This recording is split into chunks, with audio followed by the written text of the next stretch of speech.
Our reading this morning is from a meditation on compassion by Thich Nhat Hanh from his book, Peace is Every Step. Love is a mind that brings peace, joy, and happiness to another person. Compassion is a mind that removes the suffering that is present in the other. We all have the seeds of love and compassion in our minds, and we can develop these fine and wonderful sources of energy. We can nurture the unconditional love that does not expect anything in return, and therefore does not lead to anxiety and sorrow. The essence of love and compassion is understanding, the ability to recognize the physical, material, and psychological suffering of others, to put ourselves inside the skin of the other. When we're in contact with another's suffering, a feeling of compassion is born in us. Compassion means literally to suffer with. We begin by choosing as the object of our meditation someone who is undergoing physical or material suffering, someone who is weak and easily ill, poor or oppressed or has no protection. This kind of suffering is easy for us to see. We look deeply at the person who is the object of our meditation on compassion, both during sitting meditation and when we're actually in contact with them. We must allow enough time to be really in deep contact with his suffering. We continue to observe him until compassion arises and penetrates into our being. When we observe deeply in this way, the fruit of our meditation will naturally transform into a kind of action. We can also meditate on the suffering of those who cause us to suffer. Anyone who's made us suffer is undoubtedly suffering too. We only need to follow our breathing and look deeply, and naturally we will see his suffering. A part of his difficulties and sorrows may have been brought about by his parents' lack of skill when he was still young. But his parents themselves may have been victims of their parents. The suffering has been transmitted from generation to generation and been reborn in him. If we see that, we will no longer blame him for making us suffer, because we know that he is also a victim. To look deeply is to understand. Once we understand the reasons he's acted badly, our bitterness toward him will vanish, and we will long for him to suffer less. We will feel cool and light, and we can smile. We do not need the other person to be present in order to bring about reconciliation. When we look deeply, we become reconciled with ourselves, and for us, the problem no longer exists. Sooner or later, he will see our attitude and will share in the freshness of the stream of love which is flowing naturally from our heart. I invite you to take a moment, quietly breathing in and breathing out, and bring to mind the face of someone who's caused you to suffer. Bring to mind somebody who offended you, slighted you, hurt you.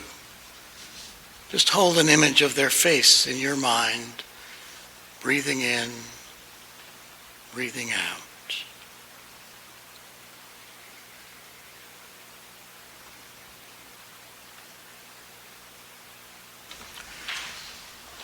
The parable of the Good Samaritan is familiar to all of us. Jesus tells it this way in the Gospel of Luke. A man was going down from Jerusalem to Jericho and fell into the hands of robbers who stripped him, beat him, and went away, leaving him half dead. Now by chance a priest was going down that road, and when he saw him, he passed over to the other side. So likewise a Levite, when he came to the place and saw him, also passed over to the other side. But a Samaritan, while traveling, came near him, and when he saw him, he was moved with pity. He went to him, he bandaged his wounds, having poured oil and wine on them. Then he put him on his own animal, brought him to an inn, took care of him, and took him to an inn to be cared for. Jesus turned to the lawyer who had asked the question in order to trip him up and said, "Who is the neighbor in this story?" The lawyer was forced to answer, "The one who showed mercy," or we might say compassion. And Jesus said to him, "Go and do likewise." Now this story has inspired countless works of charity, hospitals, rescue missions, acts of kindness, the Good Samaritan Hospital right here in Brockton, the Samaritans who stand by to counsel anyone who might be tempted to jump off the Bourne Bridge on the way to the Cape. You may have seen those signs on the bridge. Good Samaritan laws that are passed to protect those who go and do likewise today. But it's useful to remember the context in which the parable is told. Jesus is being challenged by a cocky, smart-alecky lawyer who's trying to trip him up. And this parable, like all good parables, has a twist at the end that's designed to open his eyes and our eyes. If we think of Jesus' audience, we know that most of the folks who followed him and listened to him were poor folks, humble folks being exploited under the rule of the tyrannic Roman occupation of their land. So here's a parable in which three figures appear. It's a very familiar trope in many of our stories. And the story was expected to proceed, as it starts to, from the story of one high and mighty person walking by with his nose in the air, that's the priest, who turns away to the other side. And then another slightly less exalted who also walks by but ignores the man who is suffering. And so the ordinary listener would think, well, now the last one is going to be a humble Israelite, just like ourselves. Go, humble folks! But then there's a head twister at the end. The Samaritan, the heretic, the outsider. Whoa, that's not fair. But even the smart-alecky lawyer has to admit that this was the one who truly loved his neighbor as himself. Now, wouldn't you know, generations of Christian preachers, century after century, have turned the parable upside down to illustrate how the Jews, that's the priest and the Levite, are not like us Gentiles. We all want to identify with the Samaritan, the non-Jew in the story. Wouldn't you know that a parable that expands the notion of who a neighbor is got turned around to contract the meaning by excluding the very audience that Jesus was addressing, the Jews?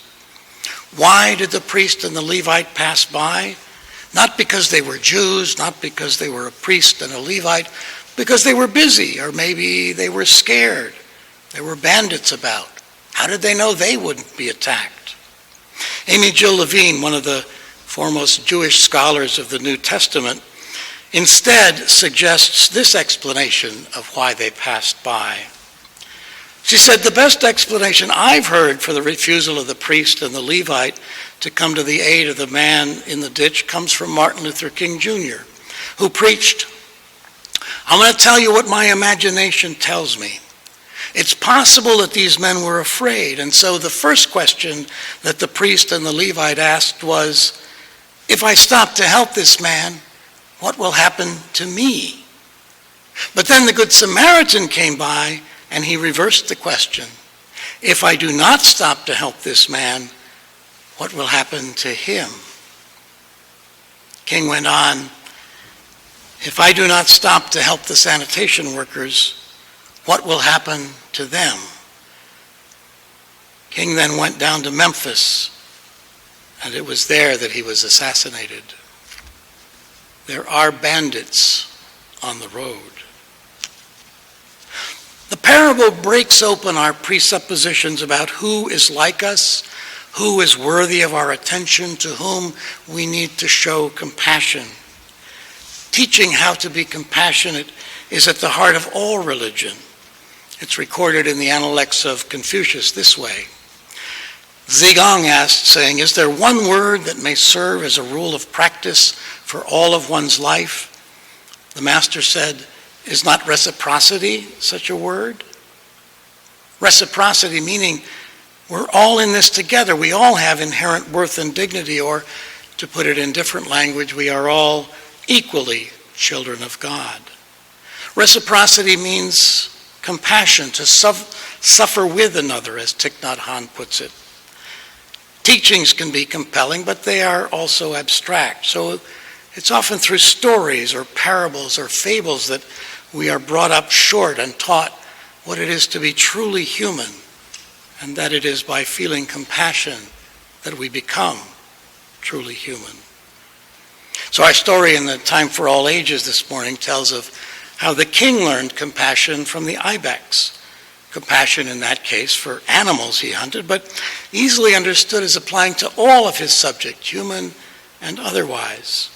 As the story tells it, not only did he forbid hunting throughout his kingdom's domain, but in addition, he protected his people, but no longer waged costly wars against nearby countries. His kingdom flourished. Learning to grow our compassion is not only urgent for our personal well-being, it's critical for the survival of the human race on earth. Compassion, as the common teaching of all religious traditions, is told in many stories, commandments, instructions. And it was with this in view that Karen Armstrong called for a charter for compassion, the final version of which was composed by a group of notable individuals from 6 faith traditions: Judaism, Christianity, Islam, Hinduism, Buddhism, and Confucianism. They met in Switzerland in February 2009 to write the final version. Armstrong was impelled into action in part because, as she says, I've lost count of the number of times I've jumped into a London taxi and, when the cabbie asks how I make a living, have been informed categorically that religion has been the cause of all the major wars in history. In fact, the causes of conflict are usually greed, envy, and ambition. But in an effort to sanitize them, these self-serving emotions have often been cloaked in religious rhetoric. The Charter for Compassion reads in part as follows: the principle of compassion lies at the heart of all religious, ethical, and spiritual traditions, calling us always to treat all others as we wish to be treated ourselves. We acknowledge that as faith leaders we have failed to live compassionately, and that some have even increased the sum of human misery in the name of religion. Born of our deep interdependence, compassion is essential to human relationships and to a fulfilled humanity. It is the path to enlightenment and indispensable to the creation of a just economy and a peaceful global community. As I say, it's often stories that remind us about being compassionate. For example, Homer tells a story in the Iliad about how when our heart is broken open, compassion can flow in. This story is about Achilles, who has killed Hector, the crown prince of Troy, but has refused in a fit of pique to return the body or to bury it properly.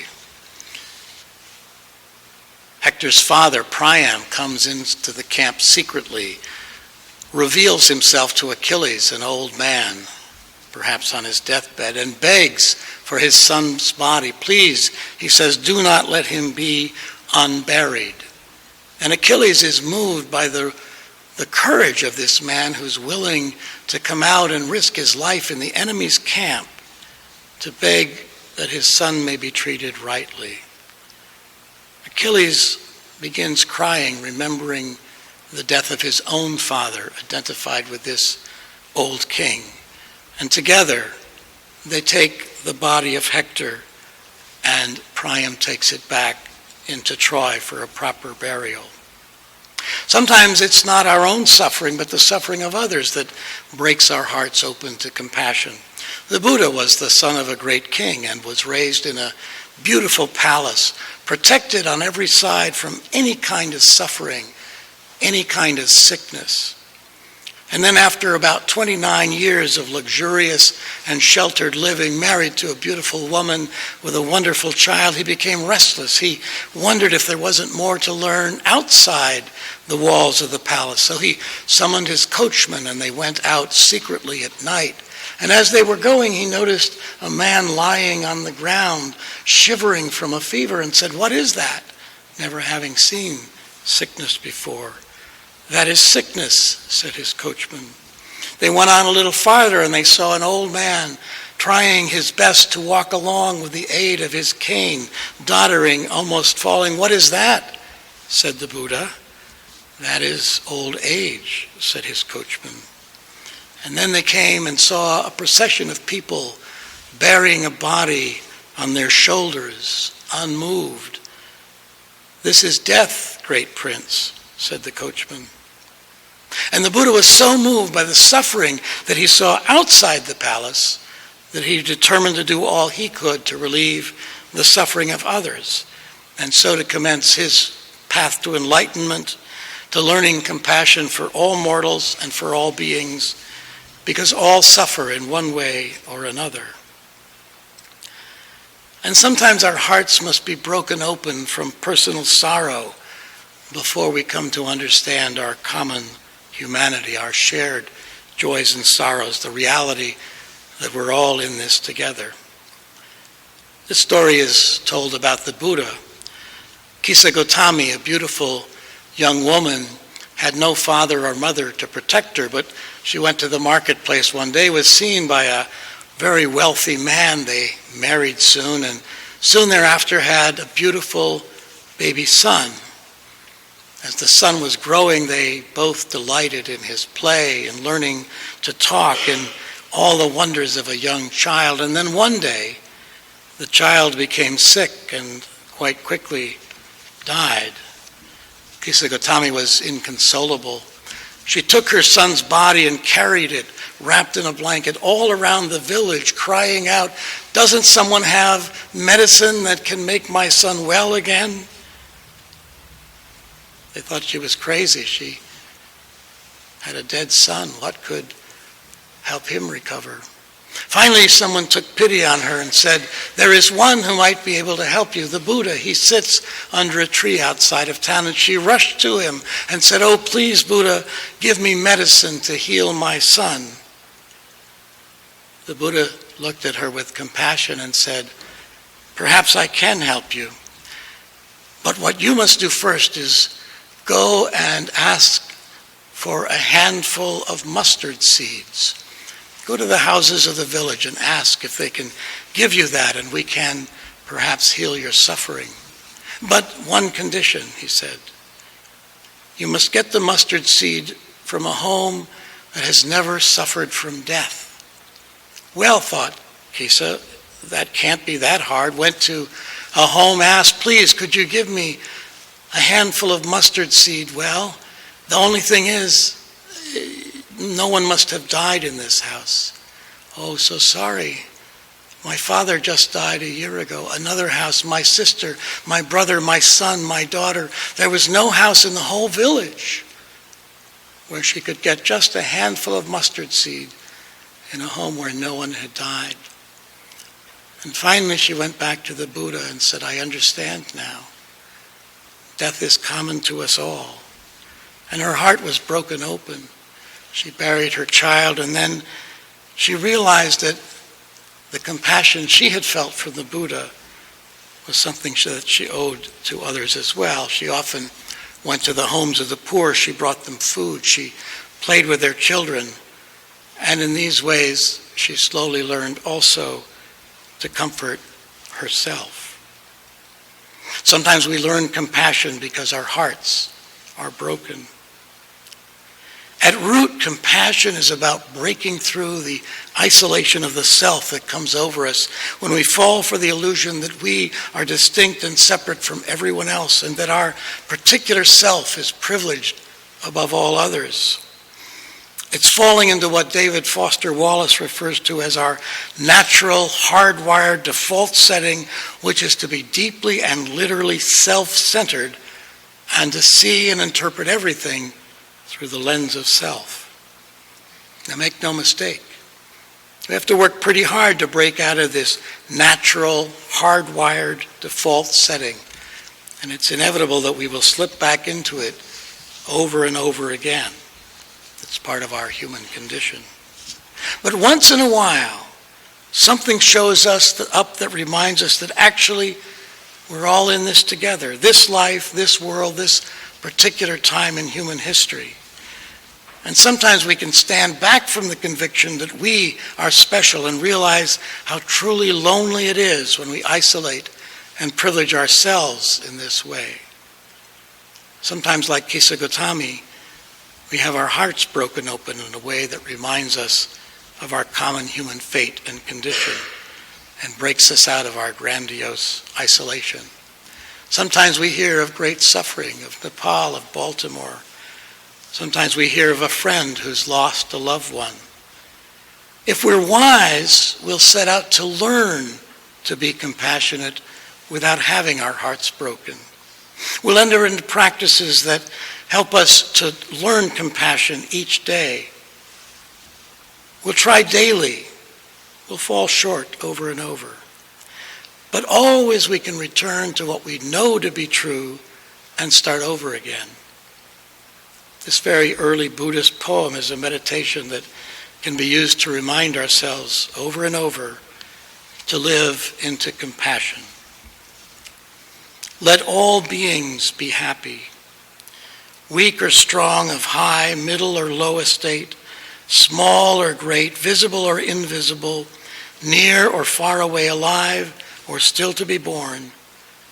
May they all be perfectly happy. Let nobody lie to anybody or despise any single being anywhere. May nobody wish harm to any single creature out of anger or hatred. Let us cherish all creatures as a mother her only child. May our loving thoughts fill the whole world, above, below, across, without limit. Our love will know no obstacles. A boundless goodwill toward the whole world, unrestricted, free of hatred or enmity. Whether we are standing or walking, sitting or lying down, as long as we are awake, we should cultivate this love in our heart. This is the noblest way of living. Amen.